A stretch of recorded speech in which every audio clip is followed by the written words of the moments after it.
What's good, people? It's your boy, Maurice, the sports historian. You know what we here for, Wrestlemania 39 official thoughts and reactions. I'm going to be reacting to both night 1 and night 2 and everything that happened. Wow. So we're going to go in order. So it's going to take me a minute to get to why. You know, I'm literally speechless after last night. So that's all I'm going to say about night 2 for now until we get to night 2. But we're going to start off with night 1. We're going to go in order, starting with Austin Theory versus John Cena. They started this match. They started the entire WrestleMania event. They started it off, kicked it off with a short match, a little shorter than I would have liked it to be. During the match, Austin Theory bit John Cena on the ear, and I think he also bit him on the hand too. He won with a low blow. Didn't expect him to win clean, but I definitely expected a little bit more out of the match, maybe a little bit longer. John Cena brought out the Make-A-Wish kids. Just for him to lose is kind of funny. That's kind of hilarious. Like bringing out the Make-A-Wish kids and then losing in front of the Make-A-Wish kids is insane to me. Shout out Terry for being a dickhead to the Make-A-Wish kids. But this match was cool. It was nothing crazy. Yeah, I don't really have very much to say about it. I wish it would have went a little bit longer. I wish we would have had a little bit more back and forth between the two, but it is what it is. Austin Theory retains his United States Championship. Moving on to the men's WrestleMania showcase match. This match was pretty damn good. This was a pretty damn good match. In this match, we had the Street Profits, we had Ricochet and Braun Strowman, we had Alpha Academy, and we also had the Viking Raiders. This Fatal 4-Way Tag Team match had a lot of moments. What are some? I'm trying to think. I didn't rewatch night 1, so I'm going off of memory of night 1, and of course it's not as fresh as night 2 because night 2 just happened. They had this crazy sequence where I think if Braun Strowman had went up to the top rope. Who else had went up to the top rope? One of the Viking Raiders also went up to the top rope. They all missed their splashes, by the way. That was pretty funny. When Braun, you know, he does his run around the ring thing. He ran around once, did it again, and then Angelo Dawkins trucked him outside. That was pretty cool. What else happened? Chad Gable, you know, when he does his roll through suplex, he did that to Braun Strowman. Chad Gable's like 5'6", so that was pretty dope to watch. Ricochet put on a good match. Both the Viking Raiders surprised me, put on pretty decent matches. They're very agile for how big they are. I was like, wow. And that wasn't a surprise to me, but it was like, damn, like these big men can move. They really moving for real. So that was cool. In the end, how did it end? What ended up happening? I think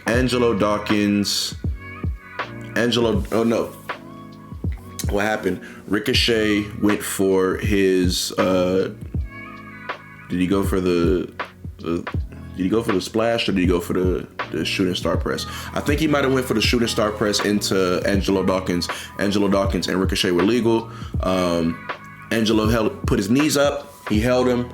Montez Ford hit him with a 5-star splash to his back, and then Angelo Dawkins got the roll-up pin. That was a pretty damn good match. Honestly, that could have started off WrestleMania night 1 instead of Austin Theory versus John Cena.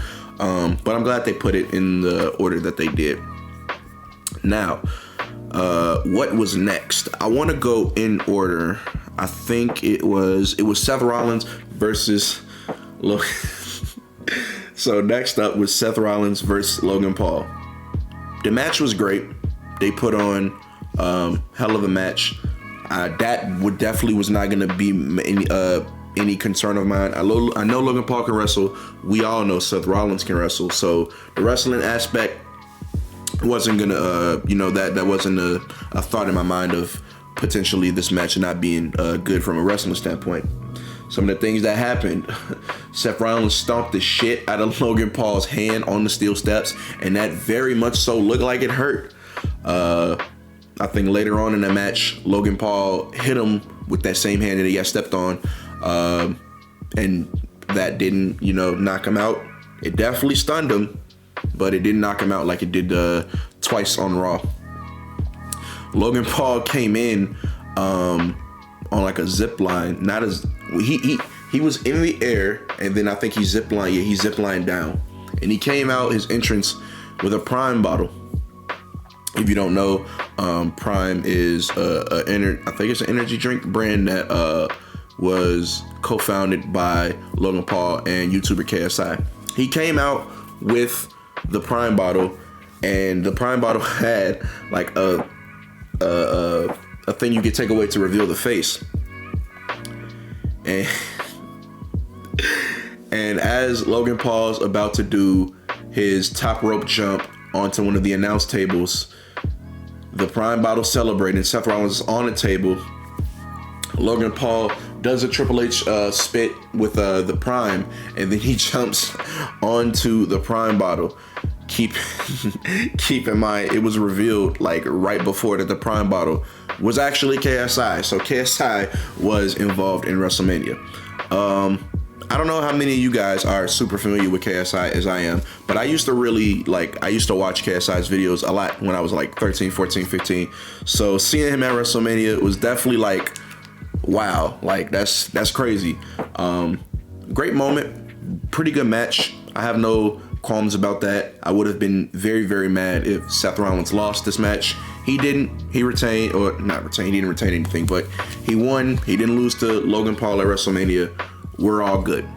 We're all good. That was a pretty entertaining match too, if I do say so myself. Moving on, what was the next match? I believe it was the women's it was Becky Lynch, Lita, and Trish Stratus versus Damage Control. I will say this match entertained me more than I thought it would, especially Lita and Trish. Trish was moving around the ring like she potentially still got it. That was like a really good showing from her. Lita, she didn't fuck anything up this time, which is great. She had some pretty damn cool moments in the match as well. Becky did her thing. Dakota Kai looked good. Io Sky looked great. Bayley looked good as well. I wasn't disappointed with the match. I was a little underwhelmed at the ending. Again, if you watched my predictions video, I really, really didn't want Damage Control to take this loss. And if they did take the loss, I really especially didn't want Becky to take the pin. And guess what happened? Becky got manhandle slammed from the top rope, and she ate the pin from Becky. And Becky Lynch, Lita, and Trish Stratus won the match. I was definitely like, oh man, that sucks. Hopefully what they do is on this week's episode of Raw, Bayley gets turned on by the remaining members of Damage Control, Io Sky, and Dakota Kai, and then she does something else, because this losing streak that her specifically she's been on has absolutely been I've not enjoyed it. I don't enjoy seeing Bayley lose every single match that she has, right? But besides that, match was pretty damn good. They did some entertaining things. Becky was great as usual. Did some high flying. Io Sky was there. Did a moonsault into everybody off the top rope. Great. You love to see it. I will say I do kind of wish that instead of this match, we could have gotten the tag team titles to be defended at WrestleMania, because Becky and Lita came out with the tag titles, and then it's like, oh, wait, Trish is there too. So they're not going to be defended, which sucks, but hey, it is what it is. I enjoyed that match. After that match was Rey Mysterio versus Dominic Mysterio. Dominic's WrestleMania entrance was absolutely phenomenal. I loved it. The little promo where Dominic was behind bars and they cuffed him, and they brought him into the vehicle, and then that transition into the vehicle actually, the police vehicle actually being there, and him with the mask on. The mask was great. Him being cuffed, them uncuffing him, is great. It was all great. Rey Mysterio's entrance also, it was great. Gave an Eddie tribute. He came out in the lowrider. That lowrider was absolutely beautiful, by the way. I will say, I think they fucked up his pyro, because you know how Rey Mysterio does the thing where he points to the crowd and then the pyro goes off. He pointed twice and I didn't see any pyro. And then during night 2, when the Hall of Fame ceremony, he did it, and then there was pyro. So I definitely think they fucked up Rey Mysterio's interest by not giving him pyro. They're bad, apparently. As far as the match goes, it was entertaining. There was a point where Rey Mysterio took off his belt and started whooping Dominic over the second rope. That was pretty funny. Dominic threw a cup of water at his sister. That was entertaining as well. The Latino World Order came out to help out Rey. Judgment Day also came out to help out Rey. That was pretty entertaining. The match, when Judgment Day came out, Damian Priest had a chain that Dominic was going to use to like punch Rey Mysterio with. And then Bad Bunny, who's at the Spanish announce table, he pulls the chain away from Dominic, and then that leads into Rey Mysterio 619. And then frog splash off the top. 1, 2, 3. Rey Mysterio wins. I don't think that this is over. I think we're probably gonna get something between, if not Dominic and Rey, Dominic and Bad Bunny during Backlash, WrestleMania Backlash. Because if you didn't know, WrestleMania Backlash is being held in Puerto Rico. Maybe we get Latino World Order versus Judgment Day match or something of the sort. What they could do. Damian Priest, hear me out. Damian Priest and Dominic Mysterio versus Rey Mysterio and Bad Bunny at WrestleMania Backlash. I think that would be a pretty damn good match for them to make. No? I think that'd be pretty damn good. That's just me. What was next? So before we got to the SmackDown Women's Championship match, I believe this was right after or was this? So the last 3 matches were, the last 2 matches were the SmackDown Women's Championship match, and then the main event for night 1, which was KO and Sammy versus the Usos. I think right after we got Dominic Mysterio and Rey Mysterio's match, Miz came out, cut like a small promo, announced how many people were in attendance, which was definitely an inflated number because they said like 80-something thousand people were there. The stadium looked big and it can definitely fit that many people, but I definitely think that they like to inflate the numbers a little bit. They said like 80,000 and then 81,000 for night 2. But during that, Pat McAfee made a surprise entrance, and Pat McAfee and The Miz had a match. Snoop Dogg made it official because he was also the host of WrestleMania, which they didn't announce at all. I was very surprised when Snoop Dogg was just there, but Snoop Dogg's everywhere. It's not even a surprise at this point. Pat McAfee came down, gave us a nice super kick to Miz, put him out of his misery, and defeated Miz on night 1. That was also pretty entertaining. It wasn't nothing crazy. Pat McAfee was literally only there for like 5 minutes, but I enjoyed it, right? Then we move on to what, in my opinion, was match of night 1 for sure, potentially even the best match of the entire WrestleMania. We move on to Charlotte Flair defending her SmackDown Women's Championship versus Rhea Ripley. This match was great. A few things I wanted to talk about during this match. There was like twice where Charlotte Flair, so one time Charlotte Flair, where Rhea was going for a German suplex, Charlotte Flair rotated twice and landed on her face. Like, she landed directly on her face. I thought she was gonna land on her neck. She didn't. Thankfully, she landed directly on her face. Looked like she potentially could have got concussed from that because, like, go find a clip of Rhea Ripley suplexing Charlotte Flair. She landed on her face, on like her forehead. She landed on her forehead, and after she had a small cut on like the bridge of her nose. I don't know how that's the only like thing that happened was her getting a small cut on the bridge of her nose, but wow. What a spot she took. And then she did it again off the second rope. She did it again off the second rope.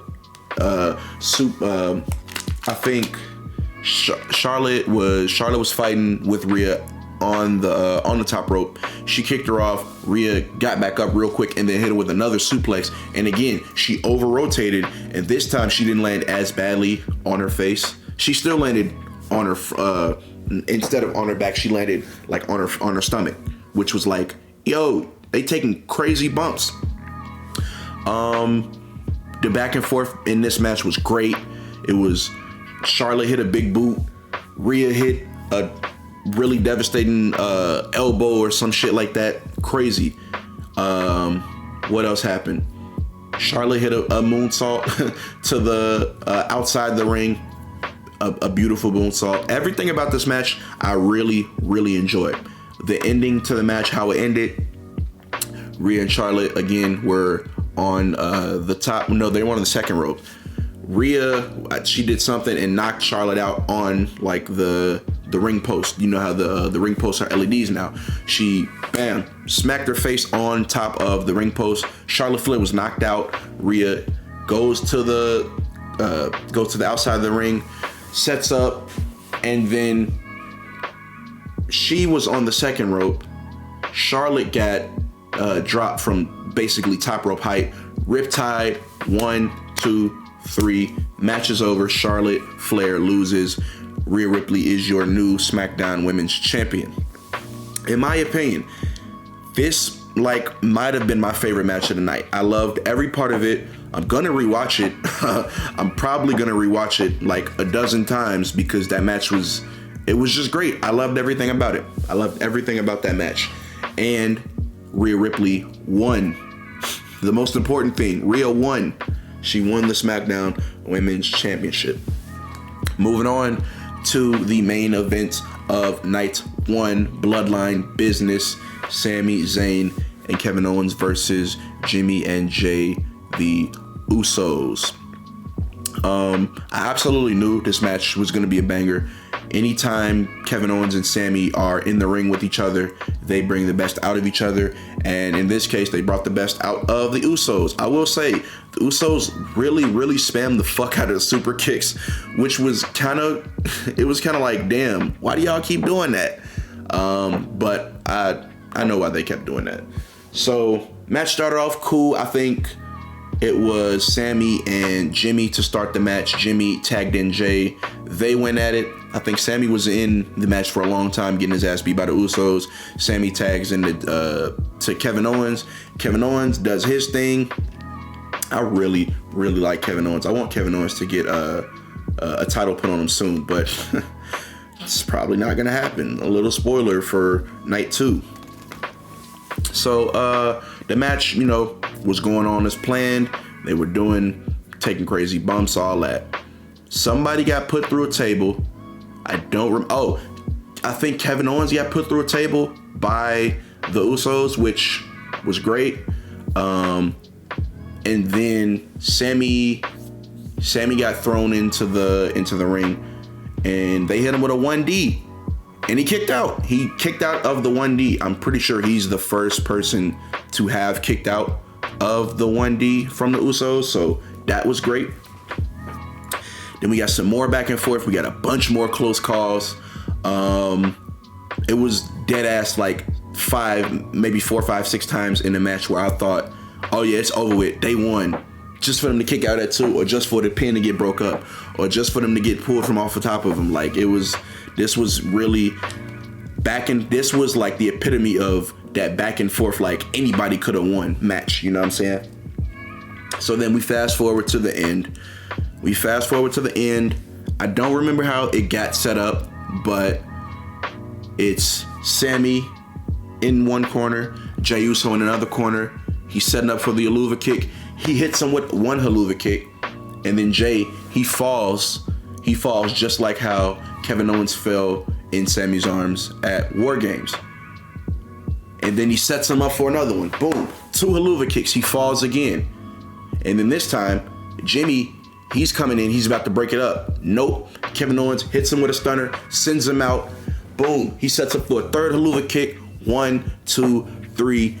Kevin Owens and Sami Zayn are your new undisputed WWE Tag Team Champions. That was a great main event. I know that there was a little bit of back and forth between who should main event night one. Should it be KO and Sammy, or and the Usos, or should it be Rhea and Charlotte? In my opinion, I think they made the right decision with main eventing the tag team match. Although I will say the Rhea and Charlotte match was definitely main event worthy. And I think with them not being the main event, they put a little bit more into the match, so we got a little bit more out of it rather than if it was the main event. I don't know. Also, there was this great moment in after Rhea won where Charlotte like broke character and looked up at her, and she was like, "Yeah," like basically giving her like the "Yeah, we did that." Like that was fire. So definitely was super happy with night one. I absolutely love night one. The only like somewhat underwhelming match from night one was the opening match, John Cena versus Austin Theory. It's unfortunate that we couldn't get a little bit more, but I'm still super satisfied with how night one went. Night one was absolutely terrific. Then we move on to night two, and I have strong opinions about night two. Strong opinions that I don't even think I've fully formed yet, right? But to start off, a match that I absolutely did not care about, Brock Lesnar versus Omos. I'm sorry to both Brock Lesnar and Omos. It was a short match. It wasn't going to be any longer than like 6, 7, 8 minutes, because we know Brock Lesnar gets gassed. Omos is way too big to be working 20 plus minutes in a ring, and this doesn't really have any major standing in anything like storyline related. So we get into the match, and Omos is just beating the shit out of Brock Lesnar, and Brock Lesnar is selling his ass off. You know how Brock Lesnar looks when he's like tired and gassed. He's pink as fuck. He's pink as fuck. Omos is just beating his ass. And then we get that first suplex from Brock. It's like, oh shit, Brock's back. And then Omos is continually just beating him again. And then Brock hits him with another suplex. And then Brock Lesnar does a superhuman thing where he tries to lift him up for the F5. The first F5, it doesn't go. Omos counters, and he's beating him down again.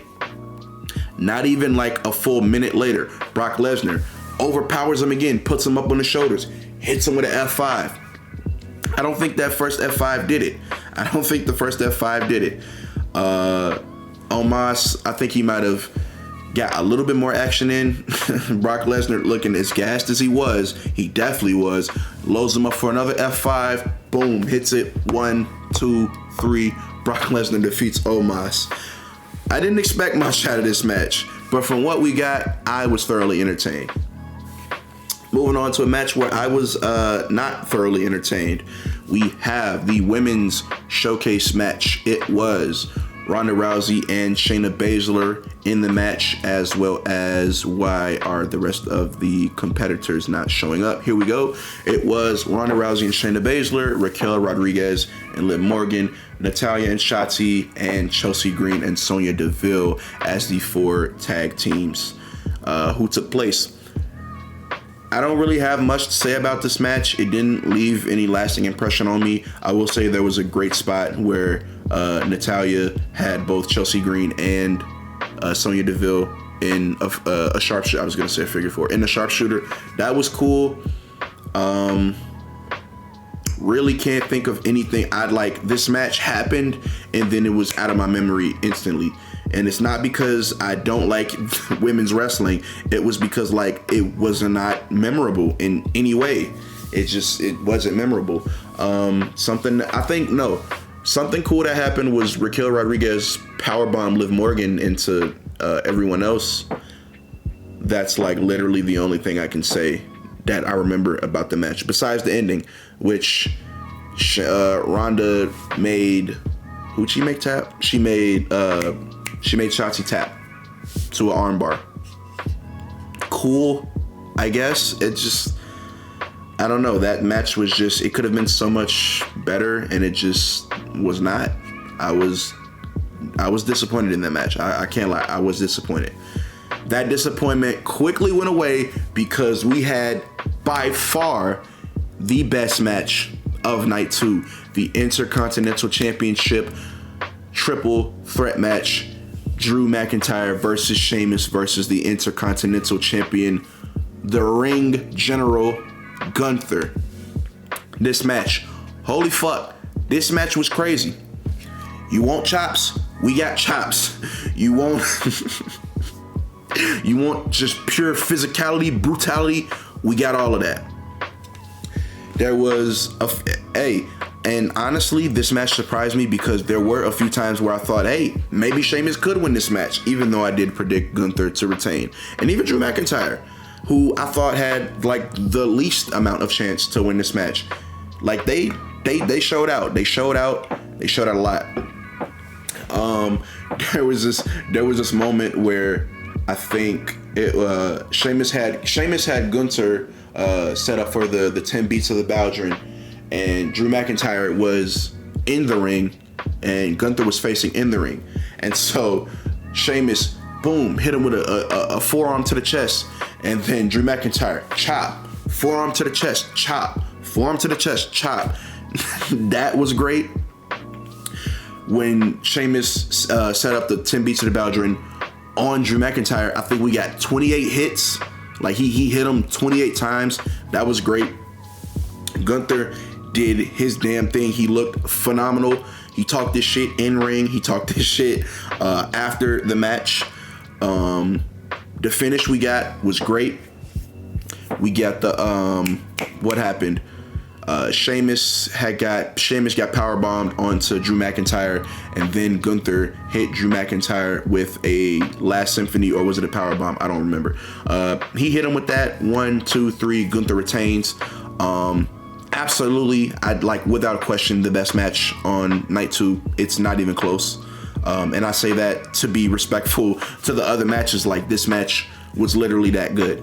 If you haven't watched this match, number 1, why are you watching this video? Go watch that match. And number 2, like, this match is gonna be up there for match of the year. Bro, just like, you have to watch the match. You have to watch this match. I'm gonna watch this match so many times this year because it was just that good. I can't stop thinking about it. It was a great match. I love this match. Then we moved on to, what was the next match? Because there weren't very many, there were less matches on, what was the next match? Was it the next match was Brood Edge versus Demon Finn Balor no, it wasn't that. I don't remember. If it wasn't this, then it was the Raw Women's Championship match. If I'm going out of order, I'm sorry. I forgot. But we're going to talk about Brood Edge versus Demon Finn Balor inside Hell in a Cell. There are a few things I have to say about this match. 1, we got the wrong winner. That is my biggest complaint with this match. We got the wrong winner. Edge should not have beat Demon Finn Balor. If he would have beat Finn Balor, cool. Finn Balor can take that L. It's to Edge. Demon Finn Balor should not have taken this L. I'm sorry. I don't care what you think about it. Demon Finn Balor should only be brought out and should basically be a guaranteed victory. The last time we saw Demon Finn Balor, he got smoked to Roman. At the time, many people, including myself, didn't like the decision because why are you bringing Demon Finn Balor out just to lose? In retrospect and in hindsight, it makes sense because what they were setting up with Roman, with him being champion for 3 years, you know, it makes sense for him to go through the strongest versions of all the opponents that he's faced. So in hindsight, Demon Finn Balor actually did his job by losing to Roman Reigns. This served no real narrative purpose for Demon Finn Balor to lose. Edge, we know Edge is retiring. He can take losses on his resume. He's not 27 years old. He's not 35 years old. He's in his 40s and he's on his way out. I don't really understand why we couldn't give Demon Finn Balor this win, especially when you consider what happened in the match. I wouldn't have been surprised if they had called an audible to, you know, have Demon Finn Balor win because of what happened in the match. I'm getting ahead of myself, but this is like the most important thing that happened in the match. So after we had already established that tables and kendo sticks were going to be a part of the match, because the first thing Edge and Finn Balor did, they didn't even attack each other. They grabbed a purple and a red chair, which also, why did we feel the need to color code the weapons? I don't have a problem with it. It was just like interesting. And then what ended up being funny was not all the weapons had the red and purple like colors on them. So it was like, why did you do it if you weren't gonna go all the way with it? No one else in the entire WrestleMania used a chair, a kendo stick, a table, a ladder, anything. So if you knew that this was going to be the only match where those items were involved and you wanted to do the color coded thing with the red and the purple, which, hey, I got to give it to them. Edge and Finn Balor, their entrances were amazing and the colors really popped and I really enjoyed them doing the red and purple thing. But like, why didn't we go all the way with that? And in this case, I would have actually preferred the red Hell in a Cell if we were going to do the red and purple thing like we did. But that's neither here nor there.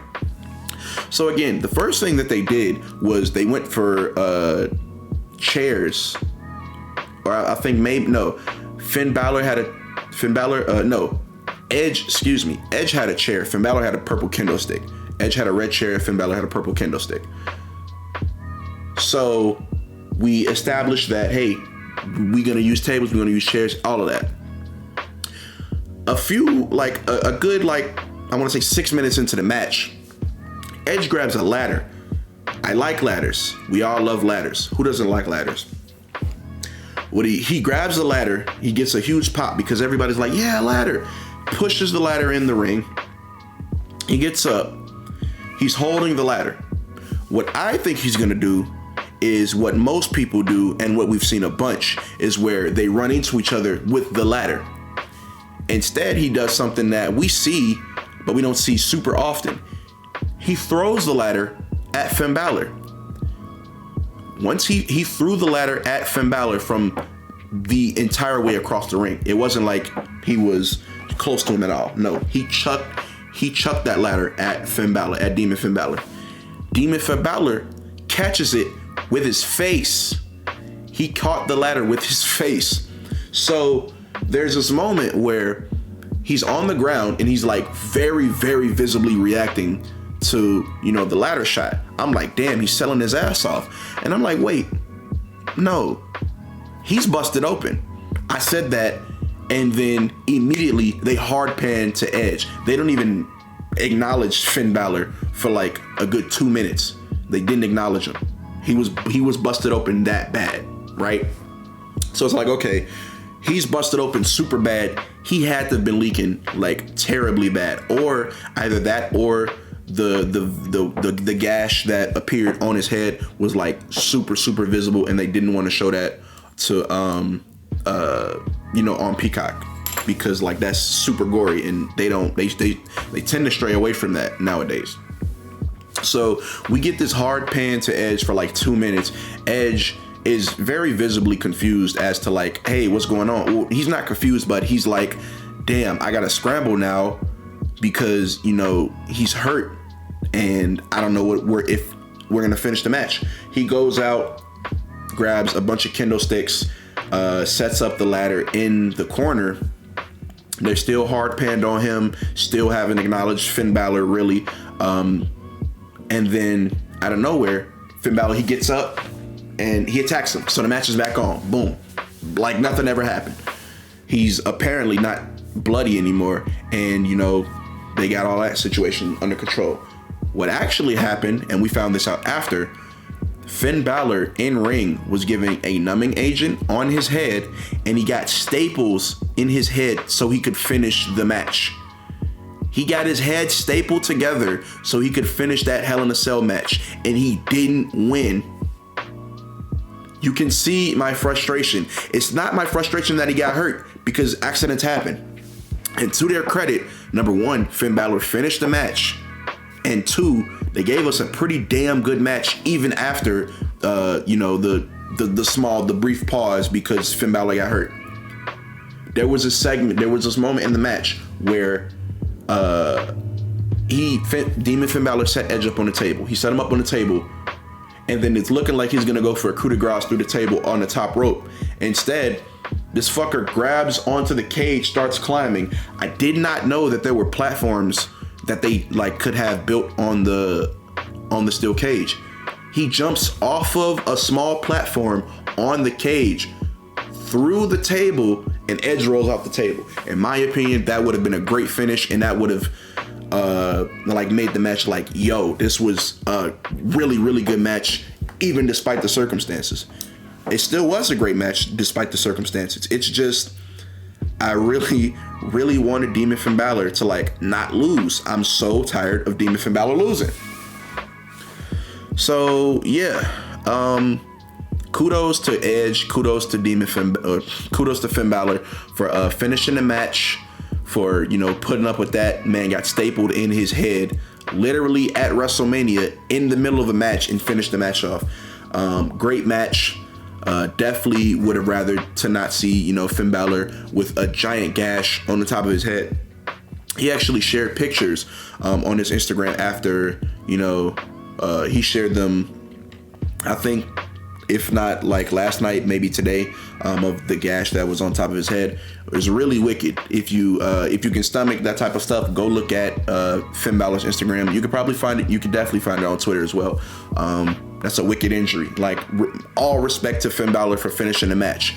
I really wish that even though that wasn't planned, him going through that and winning would have been like, yo, that's crazy. Unfortunately, Edge defeated Demon Finn Balor. This storyline is likely over. Sad, because I wanted Finn Balor to come out on top.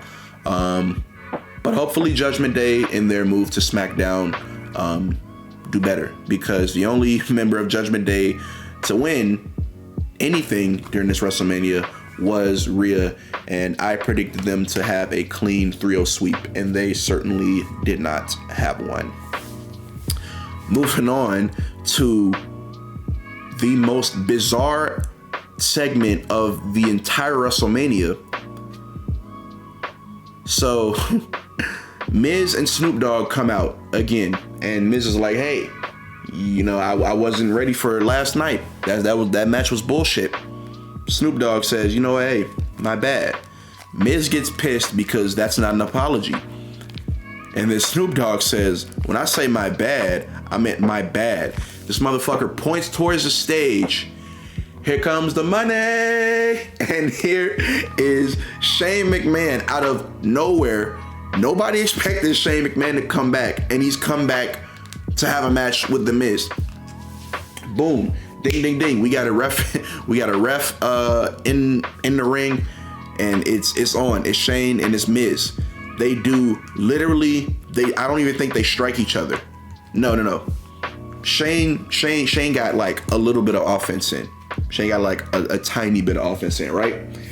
And then they do a rope sequence where, you know, duck under and then they jump over. Shane ducks under. Miz runs over him. Boom, catches the rope. Shane jumps over Miz, jumps over him successfully, and on his way down, he tears his fucking quad. He tore his quad.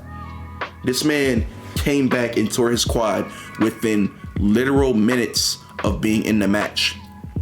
So Then it's like, hey, he's hurt. He can't, I'm not laughing at the injury. I'm laughing at the situation because the situation is objectively funny.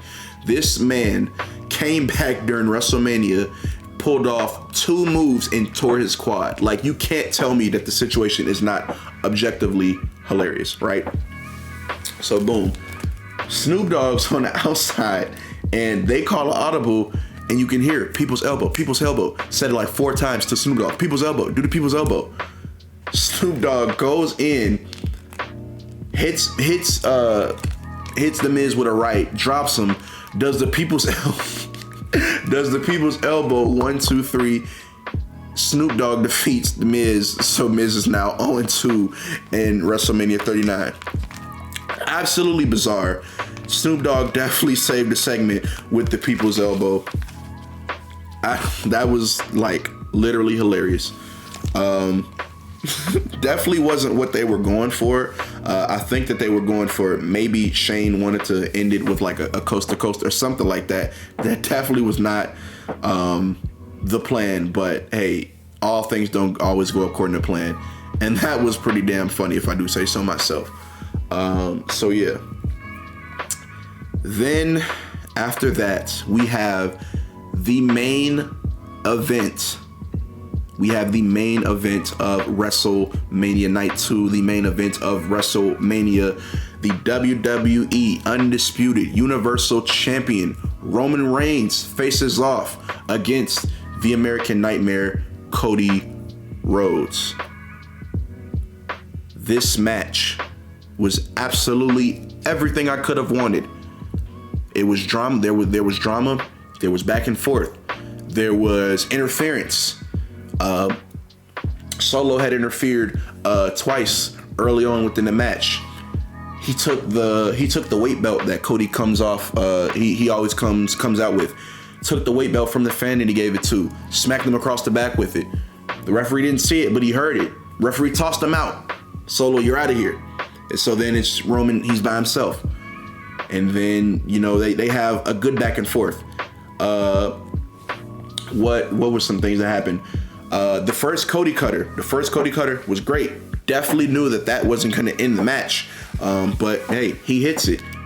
Later on in the match, after Solo had gotten, ejected, he goes for a disaster kick. Superman punch out the disaster kick. 1, 2, no. He's still up. He's still alive. He's still on and kicking. Boom, the first crossroad that he hit. Boom, it was at it. 1, 2, no, that's not it. And then, I want to say midway through, towards where we're getting towards the ending of the match, the Usos come out. Or no, how'd it happen? Cody backed into the ref. Once he backs into the ref, some bullshit's going down. So the Usos come out. They jumped the shit out of Cody. I think they hit him with a 1D. And then Sammy and KO come out and they get rid of them. So it's boom. After that, I think they have a little bit more of a back and forth. Cody gets the upper hand. Boom, hits him with one crossroads. Boom, hits him with another crossroads. And then he's setting up for the third crossroads to take him out. It's gonna take him out. We know it's gonna take him out. Paul Heyman, he gets on top of the apron. He's distracting the ref.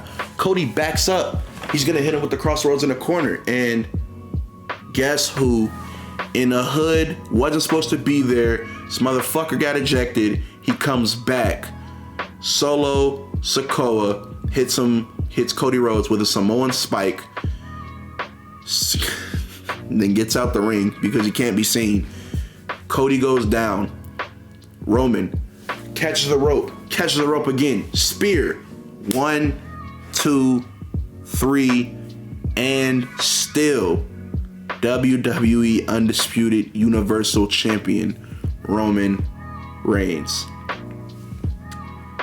I can't lie, I was I was audibly angry that Cody didn't win. I really, really wanted Cody Rhodes to be the one that frees us from this never-ending reign of Roman Reigns. But I understand why he was not. I understand. I completely understand. Do I agree with it? Not entirely. But once again, I understand decisions have to be made. Roman is going on an unbelievable tear, you know, and it would have been kind of bullshit that Cody comes back last WrestleMania, goes 4-0 versus Seth, doesn't lose a match, comes back, wins the Rumble at 30, doesn't lose a match. He's undefeated in his current run in WWE, and then topples Roman Reigns. Nope, that's not how we're doing it. Unfortunately, like, I really wanted to see Cody with both those titles. Unfortunately, that's not the result we got. That's not the result that we got. Roman Reigns, for the time being, is still WWE Undisputed Universal Champion. He's going to hit that 1,000-day mark. And at this point, I don't know who else is left to take down Roman. I don't know. I would say, like, I would throw some names out there, but it's literally like, bro, who at this point? Who's left? He's run through the entire locker room. Who's left? I will say, although this did hurt Cody, this did hurt for Cody, you know, not getting that moment at WrestleMania, I still think, like, Cody's good. Like, he's good. I don't think his momentum, obviously, you know, his momentum just got stopped right in place because, you know, the match that he was building up to, he lost it. But I don't think in the long run, I don't think this will hurt Cody in the long run. I think that Cody is still going to be that great lovable babyface. Eventually he will get his time to shine, because if you couldn't tell, this match was absolutely fucking great. And like, we now know that he can put on a crazy main eventer. He is a main eventer, and I do think that WWE views him as a top guy. Unfortunately, it wasn't his time yet. And so the Bloodline is still, although they did lose the tag titles, the Bloodline is still on top. And because the Bloodline is still on top, hey, it's going to be very, very difficult to imagine anybody beating Roman at this point. He's going to hit that 1,000-day mark with the Universal Championship. It's easily going to be the longest reign that title's going to have. It's crazy. It's crazy. I will say I enjoyed night one more than night two, mainly due to some of the decisions with who won. Obviously, Cody and Roman, I was never super invested on who was going to win. I take that back. I was invested, but I didn't care as much if Roman won, because, like, if Cody did win, it would have been great. If Roman won, I mean, he's walked through everybody, so I'm not surprised at this point. I definitely wanted Asuka and Finn Balor to win, and that really stings that both of them lost and Cody lost. I went 0-3 on night 2 of WrestleMania. That fucking sucks. That sucks. But yeah, I think WrestleMania as a whole, night 1 was better than night 2. I definitely enjoyed WrestleMania this year. It was a great show. Night 2 could have went better because, like, obviously, you know, Finn Balor, you know, sustaining that injury during the match halted the match's momentum, and they had to get it restarted. Shane tearing his quad really sucks, because I love Shane, and it just sucks him coming out doing 2 moves and then immediately tearing his quad. Like, that's tragic. And then we see, you know, Bianca retaining. I don't have anything against Bianca, but I really wanted Asuka to get her first WrestleMania win. She's doesn't have one yet for whatever reason, but yeah, that was my WrestleMania 39 reactions and thoughts. This episode is like 50 minutes long. I promise I didn't want this to be that long, but hey, I put both of them into the same video, so I guess it was bound to be this long. If you guys enjoyed, if you stuck through to the end, number one, shout out to you and thank you. If you enjoyed, please make sure to like, subscribe. I will be back shortly with another video for you guys. I want to have one out before Friday, talking about, you know, things that aren't WWE. But yeah, thank you for tuning into this video. If you enjoyed it, again, like, subscribe, and I'll see y'all on the next one. Peace.